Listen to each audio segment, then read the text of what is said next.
And to emphasize, if you got here today, you now have the Zoom meeting for all the rest of the Enclave reading series. So please hold on to it, since information through Facebook is only so reliable. So we're really happy. Ray Armantrout and I have been working on the Enclave reading series. We like its difference from the kind of rampage of the virus and the rampage of the news cycle. So it's a very quiet space and time, except for the reader reading and the introducer introducing. That's why we've called it Enclave, as if you enter into space apart. When the reading's done, the meeting closes down and we all return to whatever we were doing before. The next readers in the series will be Tyrone Williams, Lisa Robertson, and Lainey Brown. So again, you can get here through the same Zoom address. Very thankful for Jerome Rothenberg and Ray Armantrout for joining us today. And Ray doesn't need much by way of introduction. Ray recently moved to Seattle, hence, even though the Enclave series doesn't need a geographical location, this is coming to you from the greater Seattle area. And Ray has a book coming out soon, a new book, Conjure. Her last book, Wobble, got a National Book Award. And she is an emeritus from UC San Diego. So I'm going to turn the introduction over to Ray. Thank you, Jeanne. Actually, my last book was a finalist for the National Book Award. I first met Jerry Rothenberg in 1979, I think, when I returned to San Diego after spending my formative years in the Bay Area. He and Diane welcomed me back to what had once been my hometown, but maybe no longer felt like it.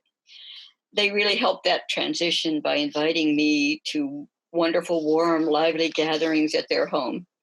We were both still more or less young then, I realize now, though he seemed very grown up to me at the time. I had been aware of him since I was a college sophomore, at the time when his great anthology, Technicians of the Sacred, appeared. That book was important to many people my age. It collected the poetry of so-called indigenous peoples, First Nations peoples from the Americas and beyond. It was, needless to say, entirely different from anything I had seen before, pointing to a world beyond the Western canon. And Jerry's been basically pointing to the outside ever since. I later learned how deep Jerome's interest in First Nations bardic traditions were. He and Diane lived with a band of Seneca peoples in upstate New York continuously from 1972 to 1974, studying shamanic bardic culture.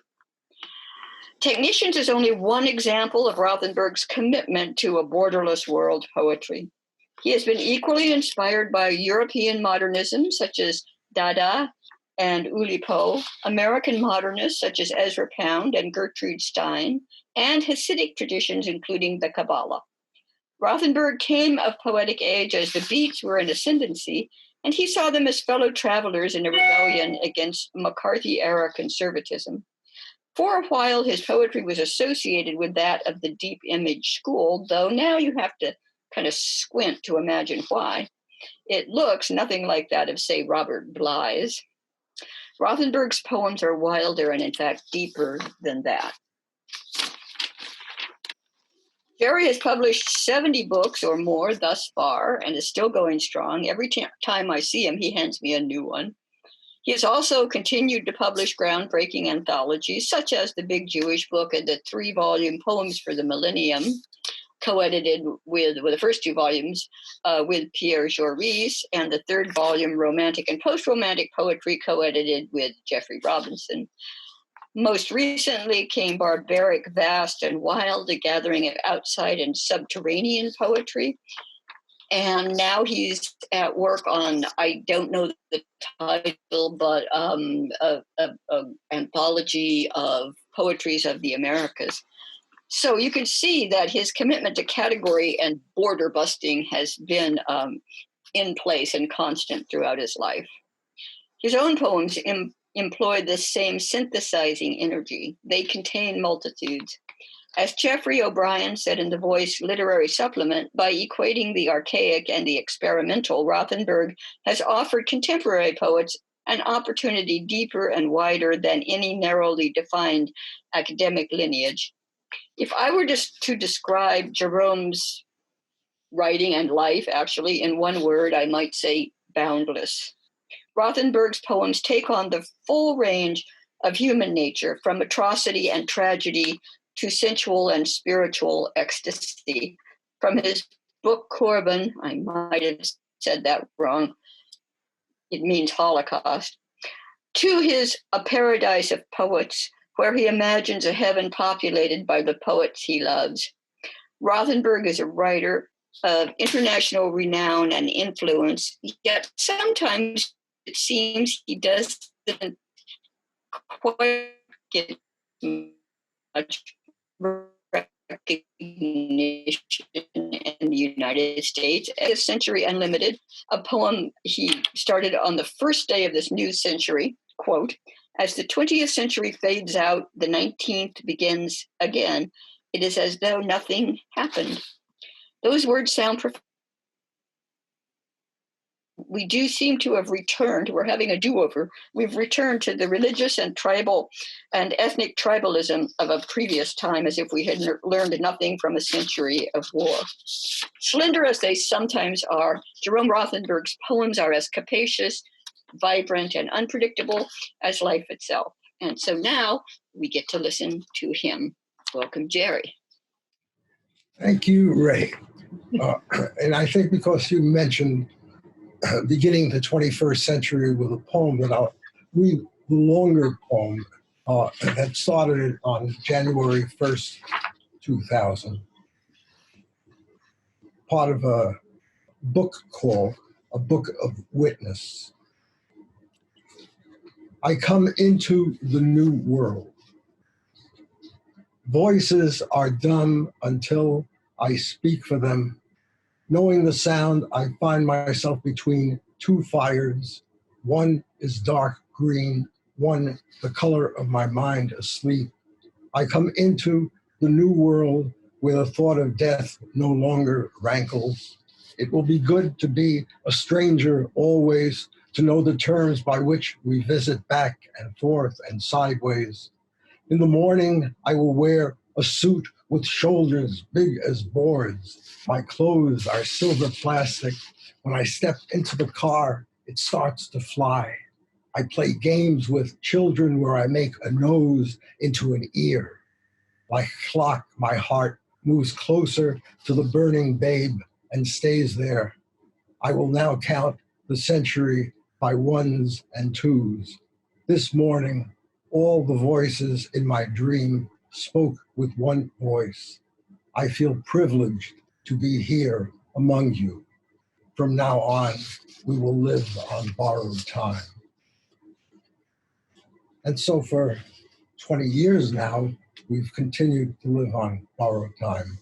You know, bringing us into this time of plague. I want to thank Ray for the introduction and Jeanne for making all of this possible. And say a special hello, if they're there, to Jason Zuska and his students who have started a correspondence with me, which I value very much. So I'm going to read from, I think, from 3 new books, 2 of them already published, and 1 moving towards publication. If publications pick up again after the quarantines and so forth have ended. The first of those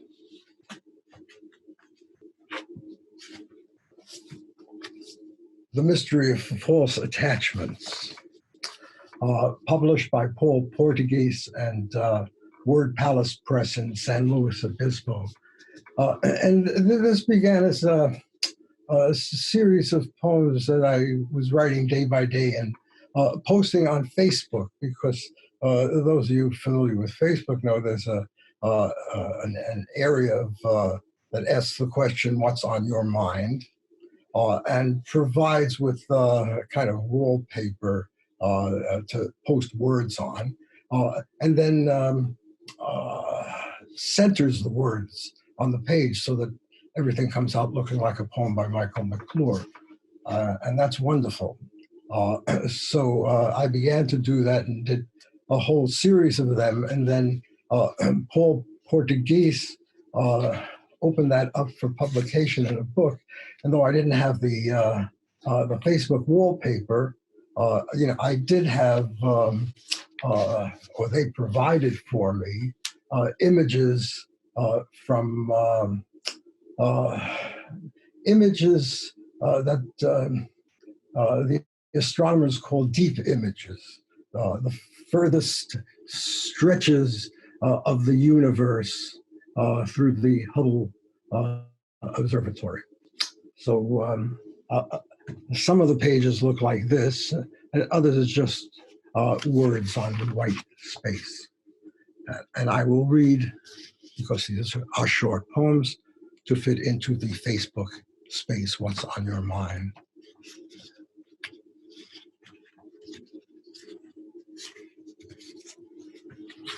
With a dedication for Diane, again on Christmas Day, which is our anniversary from many years ago. An anniversary looms large, the marker of our years together and a beacon for the days ahead. I open up my mouth and hear a world of multitude of voices. No world more clear than what we see in dreams, nor more amazing. I aim a question at the universe, but a trillion others answer in its place. Hand in hand, the dead walk in a line, hoping against hope, like children. Eager to break through language and touch life, I crack my head against a mirror. In the way words rhyme or fail to, I found my truth. The smell of mackerel was the greatest poem. America was promises. I have a feeling that my tongue speaks words because my throat keeps burning. I bear 100 names, I sound them one by one, but none rings true. All who die are equal, where a cruel nirvana waits for them, and man's a wolf to man. The age of the assassins, more alive now than in memory, all history moves into reverse, a swerve in time to make a perfect circle. The mystery is all contained in speaking.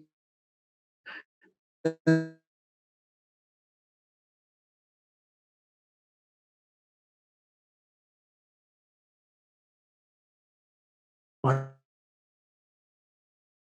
words, like poetry, I breathe them in and me wring my hands in glee.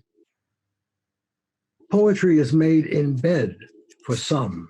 For me, the call of life is stranger, stronger. I walk and see my shadow hanging upside down with yours. Or Blake, the draft of violence that draws extinction in, uncertainty, a zone of fruitful chaos. Uncertainty, a zone of fruitful chaos, and the sacred's what's inside the frame. She in whose bed you lie rises to greet you. It is an act of poetry these two commit, never too often.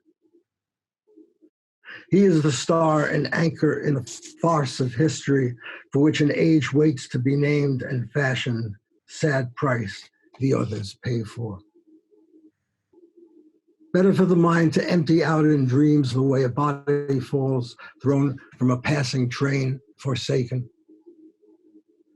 It doesn't matter if the rhyme is slant or straight. I feel it on my tongue. My eyes see through it.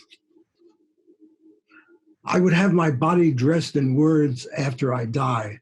I write it out with wires that I read from right to left. I hold on to a name because it suits me, but the voice behind it never was my own. I will go on writing until I drop, and you can read my words beyond my caring. If my mouth shuts down, I lose the sound that music makes for me. I cry aloud my final crack at wisdom. The voice inside me has another voice behind it I can hear when dreaming. Lost in a field of light in which each particle is there and nowhere, leaving a blank inside each eye, ready to seed with words. The temperatures by day grow warmer. There is good reason for alarm. I switch the television off and eat my name.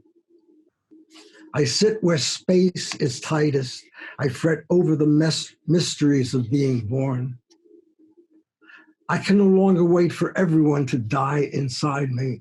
In the end, there is no end to speak of. I turn a page and listen. I am as hard as nails. My body swells from all the sounds inside it. I show myself in dreams.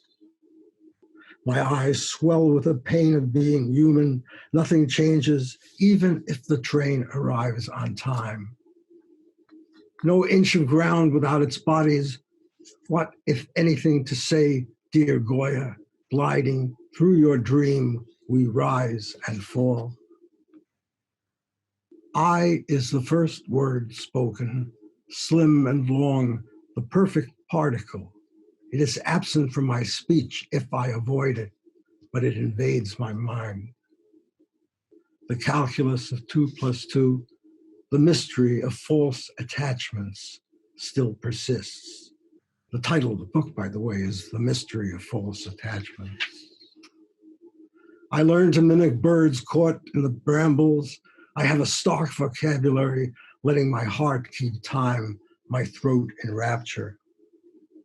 I blow the air away until the mirror shows me your other face. I call the gods to witness, and when they do, I let them die. Holocaust or not, I have a bone to pick with you. Will put my dreams on hold to show it. The air has grown destructive, finds a way to bind you, fat and swollen, an old angel with flayed wings. There is a price we will not pay, a price the size of Texas. It is the fence behind which someone plants his garden, all in red. The easy echo of my voice mingled with theirs, my lips begin to cry, my eyes to scream past rhyme and reason. After Goya, I lick my fingers, dreaming that the war is done, but knowing that it waits inside us, ready to implode. After Goya, we see ourselves in broken mirrors, killers and victims both, disasters of a war without a start or end. After Goya 3, the massacres won't end. The carnage grows behind them. Real men aim their guns, the dying bodies frayed and floating. I go in and out of doors. I open windows gently when it's time to leave. I weave a circle thrice for poets after us to enter. A conflagration wraps itself around your world, a trace of dunes, the fallout from a ring of mountains, reminders of vanished earth. Lost nomads on the road to desolation, a field on Mars they wait to share with others, dead at last. There is no end in sight and no beginning. The stars stay dark in mirrors until your fingers, counting them, have dropped away. Lines written according to the laws of chance. A horn blows in my ears. The whole town's talking when the fruit turns red. I is an other, gaunt and somewhat turned into the light. I threatens to return, is hungry now for power as for love. Into the homeless state the lines of poets move, not hardened yet into belief and other acts of cruelty. The death of truth in Goya's last disasters, wrapped inside the shadows each one casts, a tie, a lie that traps them. Matter glows behind the thoughts that hide it, prophecy so fierce it makes a hash of Monday as you ride to work. For Goya, too, the pain starts, first in his hands like theirs, then in his eyes. The images of fire like 1,000 suns will end in darkness. The mystery is still contained in speaking, then the little silences surround my words like poetry. I breathe them in and out. History is over. In another world, you find another young as you, your shadow over his, together sharing hidden sorrows. I can imagine worlds outside of worlds and in between. Each time I strike the keys, a new world issues from my fingers. The call to war, once halted, sounds again, unmindful of the fate of millions, from the smallest death to what grows fat and can't be counted. American Idol. Beaver, setting on a heap of sticks, his body without trace of male or female, in perfect bliss. I am my own dark friend, a shadow set against a darker shadow. I hear a sound like pianos buried in the earth. A visitor from outer space tries hard to summon us. Someone says, "Eat death." I fish around for answers, but the questions still won't come. What opens as a scream ends in a sigh, a feckless answer to the mystery of time, that which has no start can have no ending. Here is a place to hang a flag, and there a hat to pull a flag from. All your little men are watching, waking from a dream.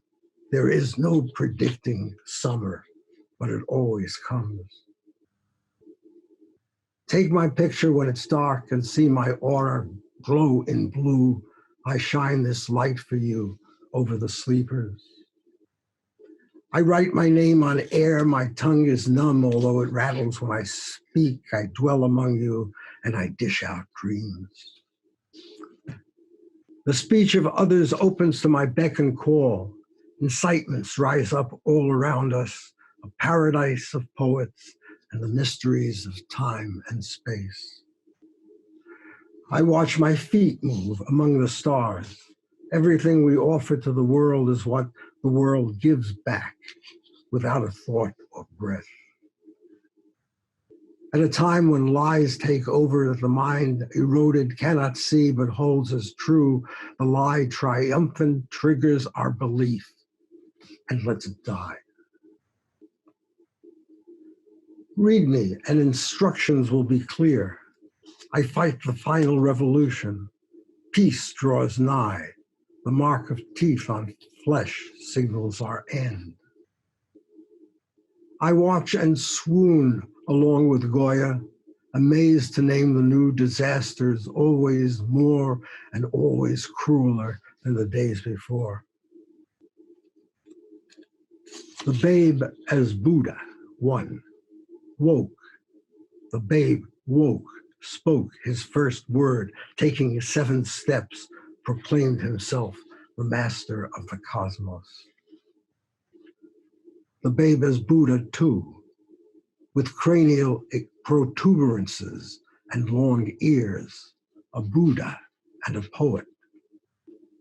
The babe as Buddha, 3, holds up 2 fingers in feigned salute or victory and can't stop smiling. What is remembered of the dead is how they tottered, a little more to write and less to pass a test at understanding. The way it will be in the end and was in the beginning, the eclipse of mind that finds its twin in sleep, a place of shattered forms. The speed of thought ends where thought ends, the rest is flights of spirits, Dybbuk's who'll never find a home. Wisdom is a lie only the dead can see through and reject, the present never there, the past a trick of mind. How many worlds we hold inside us, something to be shared until it ends. Short bursts, the cadence of a march, unheard, unseen, a single eye can glimpse the shadow of the cosmos through a pinhole.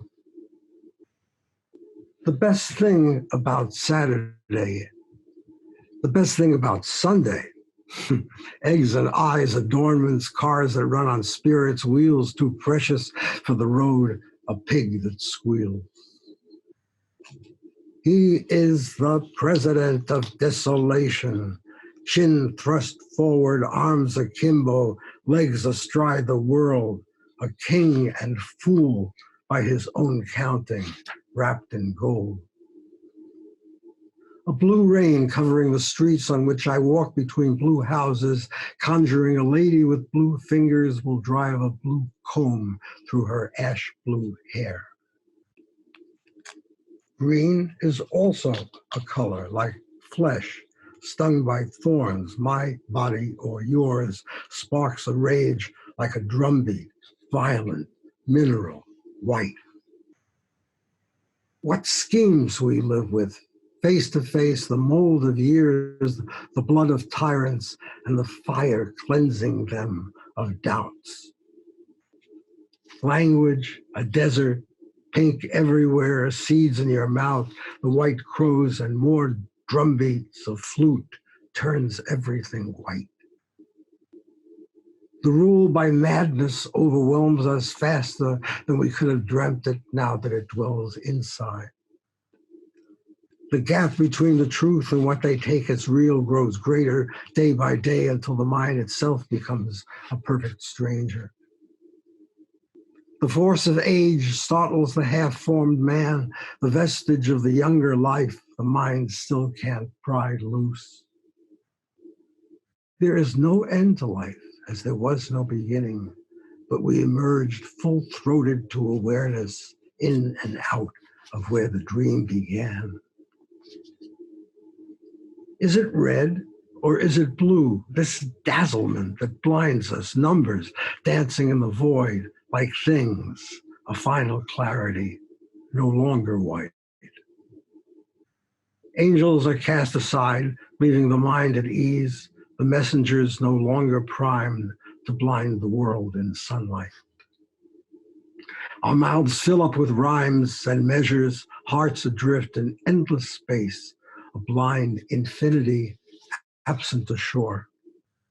Untold, unthought, unwanted, where to look when life is everywhere at once, simple at first, then in a trillion fleeting forms.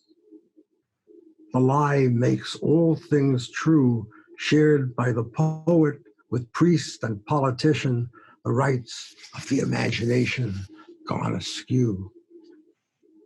Love, like intelligence, opens a door to let us in, taking as a sign the names of God engraved in amethyst, a counterfeit infinity.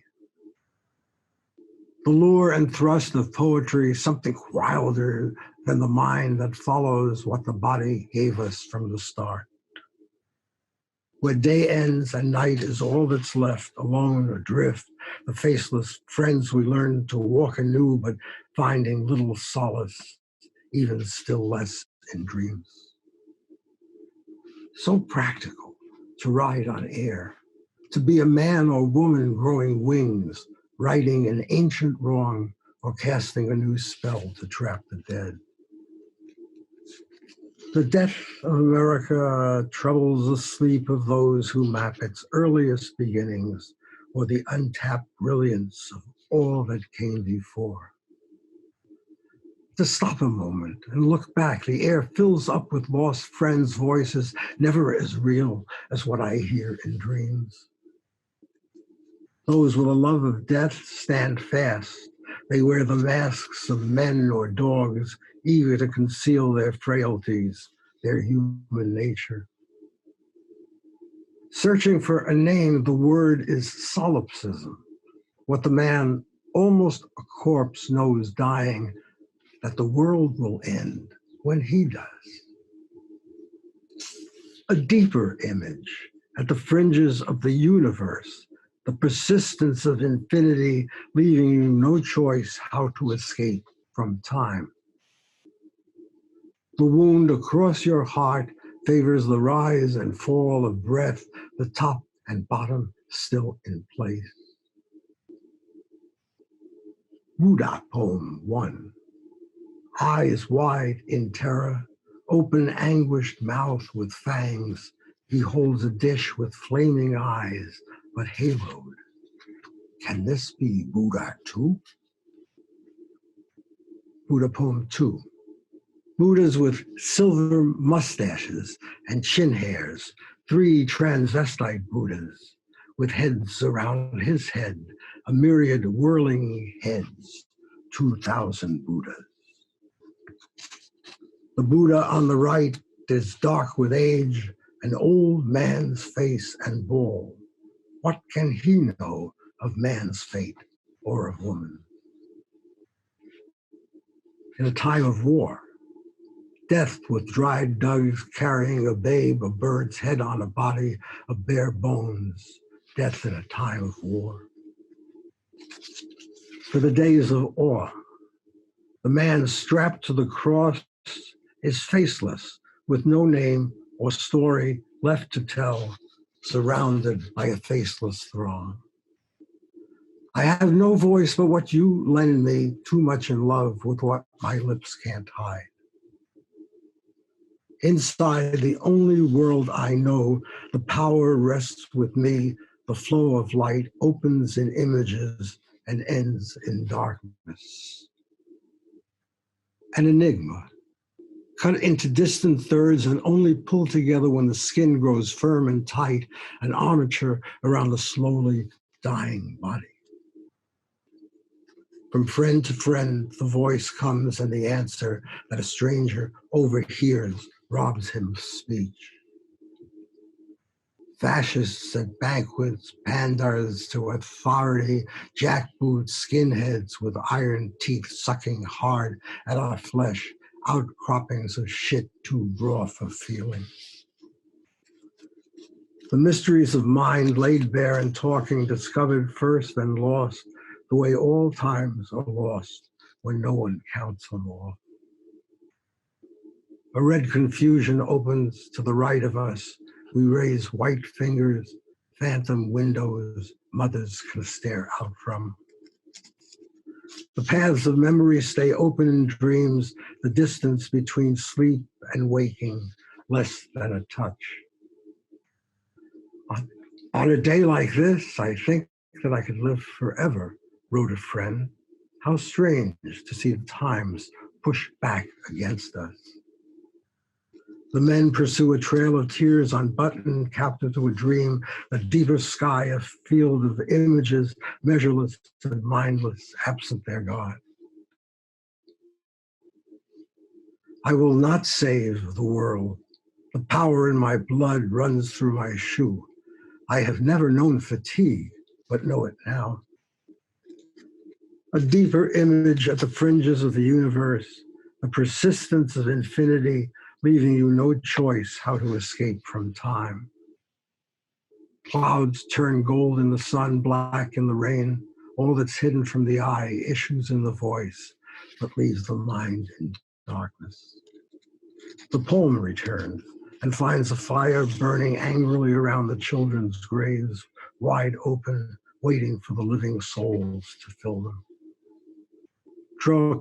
Trucks move past planes and planes past trucks. Inside the cabin, rows of sailor hats and coats. Another journey home to San Diego. I walk the stupid last mile into heaven, cursing the light that blinds me. I open up my mouth and hear a multitude of voices. That farce replaces tragedy, obscene even to think it, and yet to come into another age and find it proven true. Poetry is voice of the unspoken, all that clamors to be heard, first in a dream and then in what the mouth and hands can tell. The book inside my dream, too bright for those to whom we write or speak, but know when we awake, no one will be left to read it. He is the cockeyed boss, the president of desolation, a body without shape that swells and drives his mind out through his eyes. The dogs of war surround us, those who wait to pounce, to bring their quarry down to earth, spectators to a race no one could win. The messages that reach you from a dying galaxy fall on deaf ears, echoes of an empty sky, the final world bereft of sounds and images. A man without a crowd is scarce a man. He watches while the crowds disperse, then counts the house. The rage for new beginnings starts clashing with the storied past, the age of the assassins never more near than now. To speak of who you are, say I, then streak across the tiled floor, little naked birds, your feathers stripped from you. Is it the light of reason or a faith that glows around them, a switch turned on to show us terror as a human face? Shadows on the good, shadows on the bad. The air through which we pass turns black on us, the light enough to blind us, like the dark. A miracle of darkness hides the light, itself a miracle, in which infinities escape us and we plunge on in hot pursuit. Those who are lost and show no sign of following the light, the feeble glowing always up ahead, preliminary to what he calls the sleep of reason. Dark matter staring back at you, an empty mirror, fingers slipping from your grip. The more you count, the more they drop from you, scattered by time. Where everything once full stands dark and empty, the bands of refugees know only hunger, the forgotten tastes of home and meat. The scraping of year against year as if time could be a substance, a rush of sands and continents grinding to an end. Be me who blesses, suffer, destroy, be certain, merge a particular picture, blossom and open this surface to clouds. Be orators. He is left without a word, but nailed onto his bed like someone crucified. He starts to dream. Gematria 1, around midnight.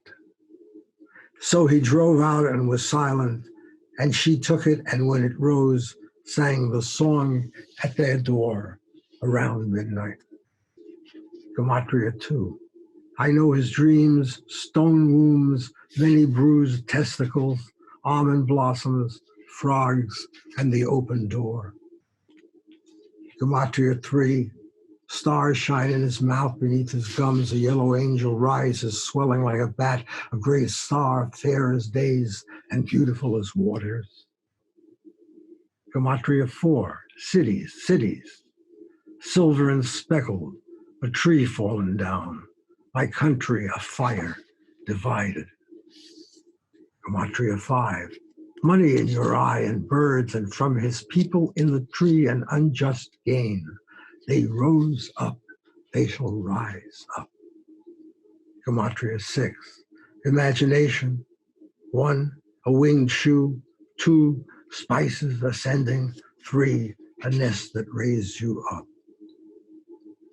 A sea of stars from which a friend returns to life. Our minds fill up with rhymes and measures, hearts adrift in endless space. Those who have gone before me lead the way that leads to nowhere, that is not a way, more like a passage lost in time.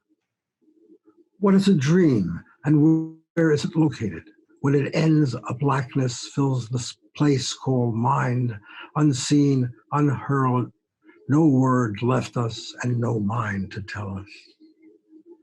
No testament remains, no witness. When the witnesses line up behind a vaunted wall, only an empty sky, an image signifying nothing. Where everything once full stands dark and empty, the bands of refugees know only hunger, the forgotten tastes of home and need. The scraping of year against year as if time could be a substance, a rush of sands and continents grinding to an end. The eclipse of mind that finds its twin in sleep, a place of shattered forms, the fatal flights of owls somewhere in the frozen grass.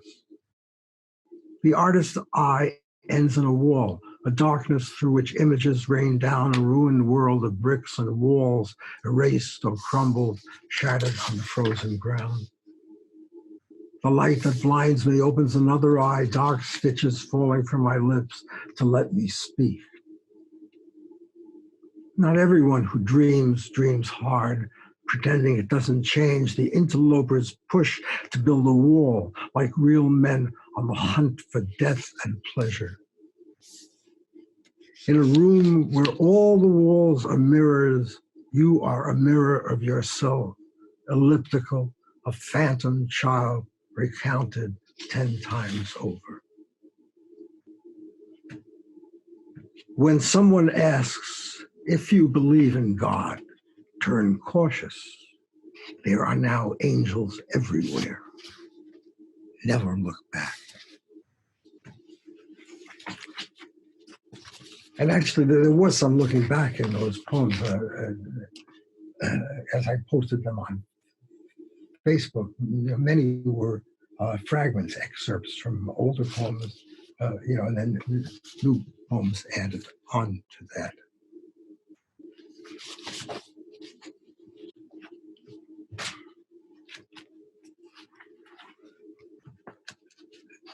Another book from 2019 called The President of Desolation, published by Black Widow Press and Joe Phillips. And I'll read the title poem, which originally I'd called America 2018. Could be America 2020. The President of Desolation, with an image.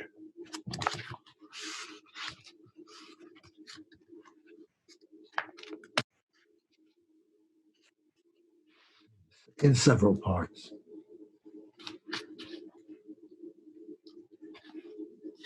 That farce replaces tragedy, obscene even to think it, and yet to come into another age and find it proven true. This is the price of growing old, the progress truly of a state of mind.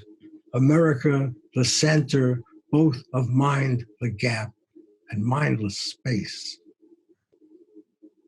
2, not farce, but madness from the start, the roots of tragedy embedded in the barely human, ready to bring us down, to which he leads us in a dream almost as deadly as a tunnel the mind winds through, seeing the sky ahead, but kept from it by stumbling, tumbling, where the face of someone like a swollen clown steps forth, whose fat cheeks grow enormous, while his body shrinks until he stands before us like a tiny naked man who neither thinks nor dreams. When in the morning sun his face escapes him in the empty mirror, he must ask the sky to bring it back to him. Hapless to find his way, the rage inside him slides into his mouth, from which he vomits words and empty sounds his name, the only meme he knows. He is the cockeyed boss, the president of desolation, chin thrust forward, arms akimbo, legs astride, the world his carousel, a body without shape that shrinks and drives his mind out through his eyes, whose teeth still clatter, syllables cut free. With this the world will end and time return to endless space, not to be counted, past what the fabled start was, and the end to come. 3. While down to earth a fool sits on the throne, a king by his own counting, wrapped in gold, the ground beneath him also gold, the buckle on his belt, even the belt itself, the buttons on his shirt, all gold. Gold is his heart, the rumble in his gut, gold's essence blowing golden farts, and on his golden briefs a stain of gold, for which all women flock to him, all men bow down. His ring is gold, and held against your cheek leaves gold behind, not truly gold, but close enough to make his suitors pause, his dross turn golden in their sight. How loyal little men become, losing all thought of sacrifice and ardor for the common good. 4. In acts of cruelty, the past comes back to life, never more true than when he wages war against the sky. The door to heaven opens, closes at his touch. Fat angels crowd around him, some adhering to his flesh, the burning babes in fancy dreams of God and power, with an eye that turns from those below his notice or regard, the world his mirror, fragile hands hiding his face and eyes, too safely blind. He will not see you now or me outside his dreams. He stalks his shadow and his only love, the voice returning when he dies. 5. Only to call his name out to the world at large, he trumpets it until his tongue can bear no more. The lump inside his throat grows daily like a broken pump. It coughs up clots of mud, cold clumps adhering to his flesh, his plump hands pushing them aside like vagrant babes swarming around him. Drunk on visions of himself, he sucks them up and down his maw, then out his rump until he dumps them soundless on the ground. The clown of cruelty, mad fantasist, an empty vessel, blind as any fool. 6. Deeper down, the hole he digs for us by digging, pit where pity drops away, letting the dead stay dead, or raising images too cruel by far. The scorn a frail man spews into the air until the world around him bursts with voices calling back, repeating endlessly the words he shows them, trolling, finding the hidden hole, his fingers flat and swollen, open in his mouth, then raises one frail arm in feigned salute.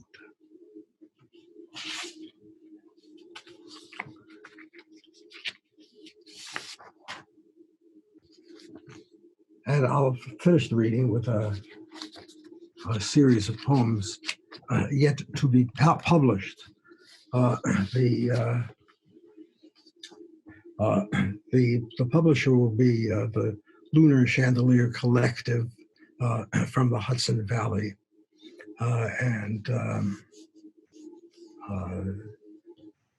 Whenever it's ready. It's a series of poems that take off loosely from Dante's Inferno. So a book of Infernos, and there are 34 sections and a coda. So even as the Inferno has 34 cantos. And in the book itself, each segment is titled Inferno 1, Inferno 2, Inferno 3, but I'm going to read them continuously without the titles. And you can imagine into Dante or not. It's a loose connection. It's the world of now, pains and hungers and maybe even plagues that come upon us. A book of infernos. In the middle of the journey, words began to change. My hand tore loose from yours, trying to turn the wheel, but growing numb. Daylight was going fast, the sky awash with stars like blood or sand, the company around us growing feckless, unable to find a place to rest. God is pain and leaves a broken door to crawl through that the wind snaps shut, trapping the mind inside, unable to find a place to rest. Limbo. Thunder overhead breaks hard. The more it sounds, the more they run from it. Poor prisoners inside a house of plundered dreams. A light that drives them blind, they stray, abandoned, thinking of the chances lost of bodies raw and flailing in a muddy wind. Those who have gorged too much are hungry still, never too full to calm their craving. The more they eat, the more they need to go on eating. The dirty lies stuck in their throats like rotted bread. What if they suck it down? What if the ground swells up under their feet to trap them? Time in a dark corner of the mind grows small and darker, the deeper image coming down to us, imagining a tower that might touch infinity. The bodies stored in crates and torched, how they remind us of the fires burning down whole cities in which an angel rises blinded in a gulf of tears. After the body dies, the mind dies too. There is no present here or past, cracked open in a mindless sea where time reverses course and falters. The air grows heavy, smutty, filled with black stains. The plan of hell comes true. More in the smell, the waters rising up, the little figures swelling, swept away. The shattered rocks sow anger in the mouths of those whose houses have been torn from them, reaching out and driven back where cruelty is met by outrage. A forest without trees is still a forest. Silent voices and a wind, embattled and despairing, takes the measure of our days. The dead are lonely riders, half awake, transfigured by a rage to go on living. The burning sand in Dante's dream calls out the names of God: cat, fat face, arm of dawn, the mouth, the tongue, the swallower of millions. Love comes at a price for some. For others, the rewards take place in daylight, the dark edge of the abyss, as close as it will ever be. Before hell's mouth in dreams, the world becomes a pit for burning, turning from a crowd and knowing that the time to run grows short. Winds swollen, priests and preachers sharing the broken world between them, and the clown child rising to the heights, his love of gold, a foretaste of the times to come. Sugar oozing from the lips of those who lick the balls and mouth of one a step above, their pockets full of shekels, little men deprived of love or fear, subservient to a clown or worse, an open hole heavy with swollen worms athwart an iron-colored wall. A god of gold and silver satisfies them best, the cruelty the godly foist on us. a golden hand extended who exalt the President of Desolation, his lackeys at his side. No mercy shown nor given the faithful followers and pawns of God. The diviners. A rush into the future leaves them sightless, where the moon and sun have vanished and everything returns to what the mind once feared. The time ahead eludes them in the looming dark. A struggle between thieves for prominence threatens to tear the house down. They probe each other's openings the way the body ends, leaving dead friends behind. A world of no return and little left to lose. Soldiers in retreat like dolphins who leave a hapless friends behind. Frogs in a ditch, their muzzles caked with mud, while through the sand at either edge an iron army enters, ready like hungry ghosts to scoop them up. The truth dies in the words of those who feign belief, the space between real and unreal stuck in their throats until their tongues exude them and the world grows dark, hidden behind a lie where nothing's real. In the coming snowfall, thieves are everywhere. The highest and the lowest seal a compact, out of sight and mind, plunging headlong down the streets, seized by thieves, half buried in the snow, the highest places, first and foremost. Snakes intertwining rise before our eyes, not in dreams, but as we name them.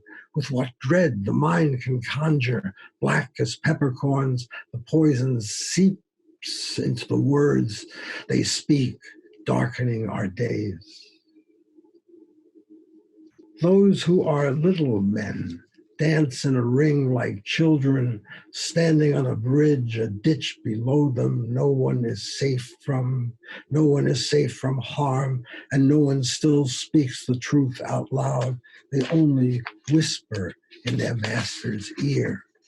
The light turns red and swallows them, letting the dead sounds leak out. The man who takes a shot at others buries himself, one death succeeds another, and the chiefs brought low, we watch them fall, ready to betray each other where no one draws the line. The cockeyed boss looks down and sees his body sinking in the ditch below.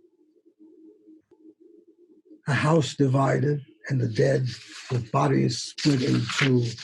In a dream, we see their entrails hanging, spewing slime from tongue to rectum, dark winds rising where the shit runs free. The cruel majority feeds on itself, ready to hide the sun. The near world changed to dross and screams of laughter. The lights go out and fingers scrape the skin away that opens to a touch, a rush of voices bounded in a chip. The sound of heaven everywhere, now like a dead sound. The shadow of a shaman sowing discord still hovers over all, and there knows no end. Noise, no longer beautiful, pours forth from every corner, driving the fathers mad, the stricken mother barking like a dog, an image out of Dante. Babes exposed to waves of cruelty, caged in the summer's sun. I am the god of pain, the god cries, eager to resume his throne. No more a god he is than I or you. The towers rise like giants over the empty town, the fires dying in our dreams, blocking the sun. No friend there in the night, but only cries coming from the mouths, oracular, of those who cry. A siren, louder than a heart, deafens us thrice. A field of stones under a lake of glass, a world betrayed and lost. The remnant of a war leaves streets of bones and rubble. Fallen walls close in, burying us in sleep. Absent all hope, the keepers of high words turn on each other, who leave the dead to die. Where man, they like to tell us, is wolf to man. a cruel clown, gnawing the skulls of those who die from hunger.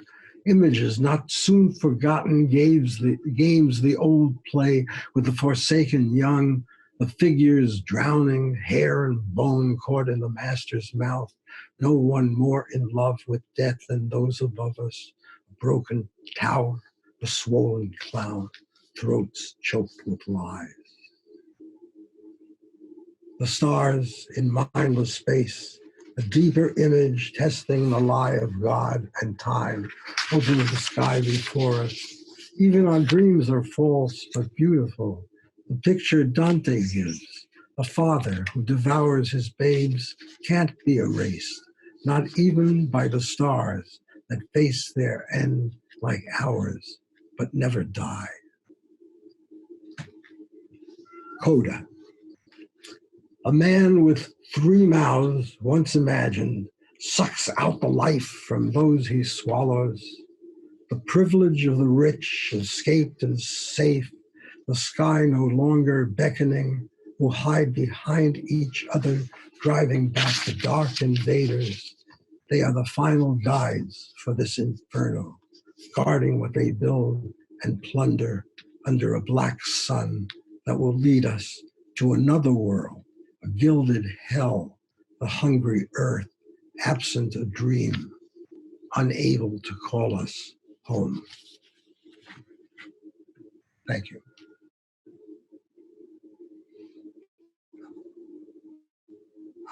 I see a silent applause.